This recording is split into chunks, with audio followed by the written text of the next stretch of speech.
A very good afternoon to you and welcome to our lunchtime news. You're with me, Katrina Chang. As always, let's start off with a look at your headlines. Health service staff in the North Central Province staged a token strike. Landslide risk at several locations in Udagama in Impupe Bibila. Kantale sugar factory falling into ruins. More than 100,000 rally in Kyiv, Ukraine against government move to delay EU ascension. And on sports news, we have Sri Lanka's Chashika Ekanayaka clears weightlifting gold at the Commonwealth Youth Games. Now taking a look at those stories in detail. Health service workers in the North Central Province commenced a token strike today. The Secretary of the Provincial Branch of the Joint Health Service Unions Council, Ajit P. Tilakaratna, said that the reason behind the strike was the failure to pay overtime and other allowances since September. Our correspondent said that due to the strike, only emergency services in hospitals in the province are operational. A number of patients were inconvenienced due to the strike. When News First made inquiries, the Provincial Minister of Health, H.B. Semasinghe, said that steps will be taken to pay out all allowances prior to the 10th of January.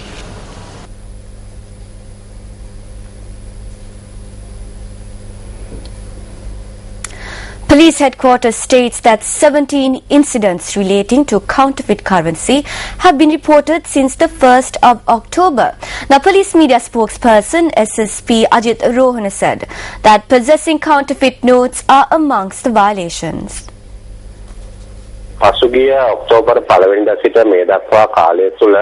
1st of October to present, the police have recorded 17 incidents with cases related to counterfeit currency, which includes printing, keeping and using counterfeit notes with denominations of 1,000, 2,000 and 5,000. I request the general public to be vigilant when using currency, and any note that appears to be suspicious should be handed over to the nearest police station.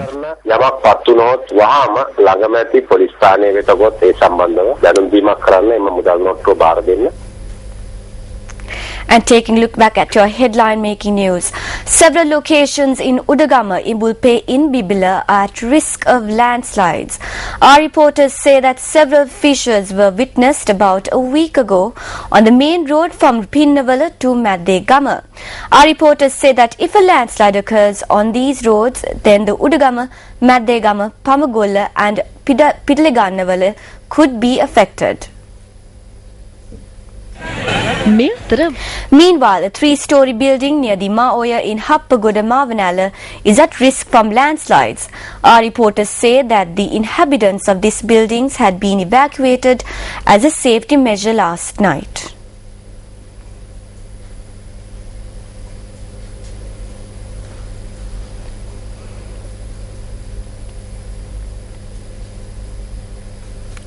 The Foreign Employment Service Bureau have commenced investigations in search of smugglers who abandoned Sri Lankan nationals in Malaysia after promising them employment there. The Bureau's media spokesperson and Deputy General Manager Mangal Randenia says the Sri Lankan nationals had been taken to Malaysia on tourist visas.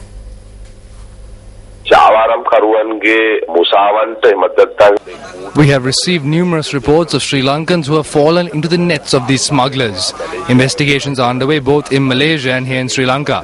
The Investigations Unit of the Foreign Employment Services Bureau has commenced investigations to identify these smugglers. The biggest problems we are facing in this case is that the victims are not revealing who advised or encouraged them to go to these smugglers.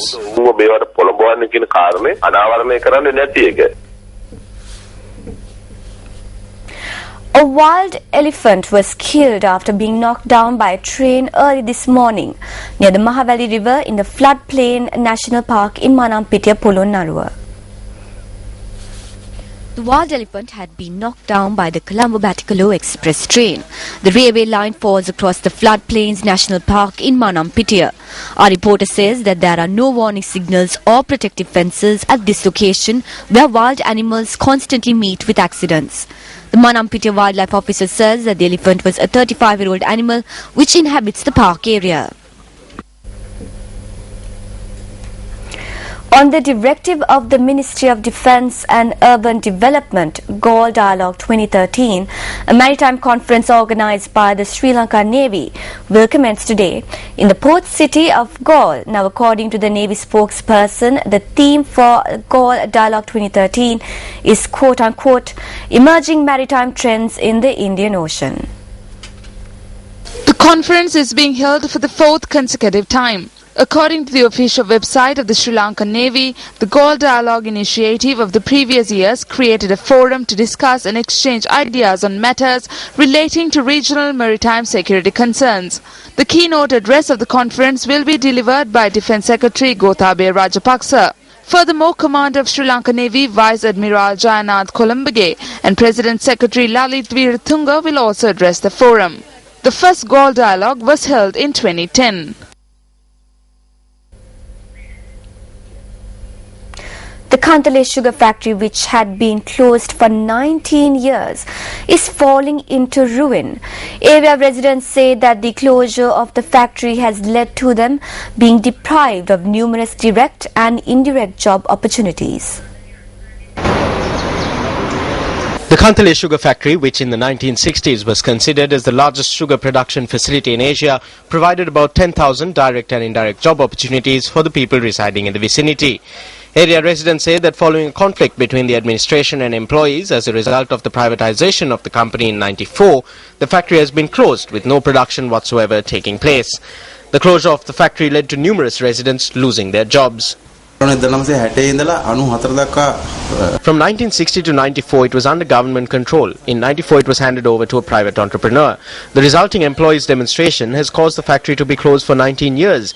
About 4,000 people, 2,000 permanent and 2,000 non-permanent, were working in this factory. Rogues have made off with about 50% of the factory's assets. The factory complex, which once comprised of luxury housing, a sports club, a shopping complex and a social club, is now in a ruinous state and has become a burden on the treasury, wasting public funds. This is the fate that has befallen the homes constructed for factory supervisors.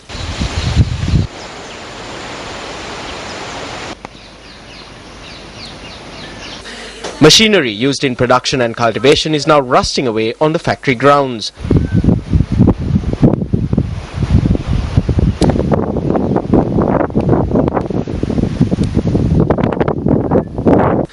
Our reporter says the 25,000 acres that were allocated for the cultivation of sugarcane has now become a barren land. Area residents also say that this now poses a threat of wild elephant incursions. When the factory was functioning here, the wild elephant risk was not as grave. Since the land is barren now, the animals come to the villages through this land. Area residents ask that the competent authorities take steps to renovate the factory and put it back in operation. An event to raise awareness on the Yom Powder program was held in Malimbada yesterday under the auspices of the Minister of Investment and Promotion Lakshman Yapa Abewardhana.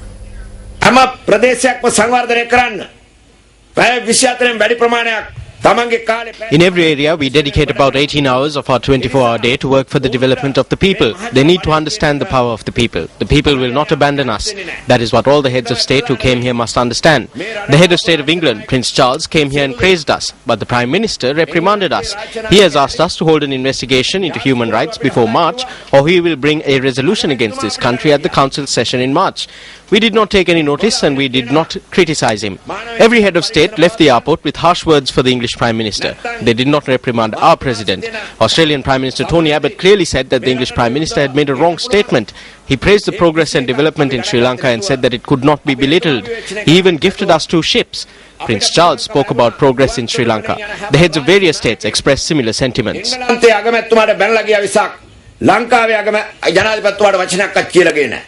එංගලන්තයේ අගමැතිතුමා වැරදි ප්‍රකාශයක් කරා කියලා ගියේ. ඕස්ට්‍රේලියානු අගමැතිතුමා Tony ඇබට් මහත්මයා ඉතාමත් පැහැදිලිව කිව්වා. 6 people have been injured after a bus toppled in the Molagoda area in Galle. The police say that the bus had veered off the road and toppled at about 5:50 this morning after minor collision with a car. The injured have been admitted to the Galle hospital.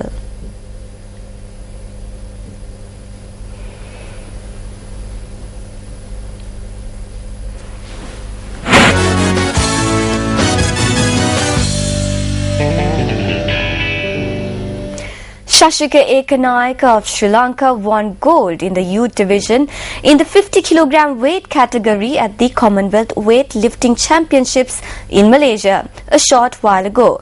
He won gold by lifting in the 114 kg weight category under the clean and jerk method and also the 83 kg category under the snatch method with a total weight of 197 kilograms. Now moving to other sports news, Michel Bourez rode his way to a narrow win at the Reef Hawaiian Pro last afternoon to claim the first leg of the Vans Triple Crown of surfing. 1-2-7-2-4. French Polynesian Bourez recorded a score of 17.17 points to outduel American Frederick Petaccia 16.33, Frenchman Jeremy Flores 12.66 and Australian Dion Atkinson 9.73 in the four-man final heat and claimed the win at Halaiwa Ali's Beach on Hawaii's famous North Shore. In yellow, Michel Bourez with an aggressive vertical snap, turn number 2, and a third bash off the... You know, like coming here, I felt great. I've been training for the past month, and just to come here like solid, and I feel like I deserve that. The surfers now head up the coast to Sunset Beach for the Vans World Cup of Surfing, the second of the 3 Vans Triple Crown tournaments in Hawaii.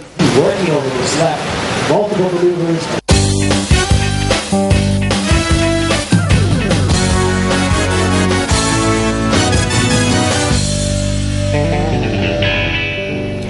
Well, Christmas time is just days away and people are already preparing. Well, an Australian family set a new world record for having the most Christmas lights attached to their Canberra home. Guinness World Record officials Chris Sheedy confirmed today. Many friends and neighbors showed up to take a closer look at the 502,165 Christmas lights that illuminate the residential property of David Richards and his family in Canberra suburb of Forest. Attaching more than 500,000 bulbs to his home was a very time-consuming task, Richards admits. The electricity bill will certainly be higher in the following weeks, but Richards said a local power company was supporting his project. Okay, to the Richards family for winning your record back, 502,165 lights. Congratulations, it's a new Guinness World Record. Thank you. It's not the first time that the Richards family strung up a record number of lights. They set a record in 2011 with 331,038 fairy lights, but were trumped in 2012 by a New York family. Well, on that cheerful note, we come to the end of our lunchtime bulletin for today. For the Newsfirst team, I'm Katharina Chang. Have a pleasant day ahead.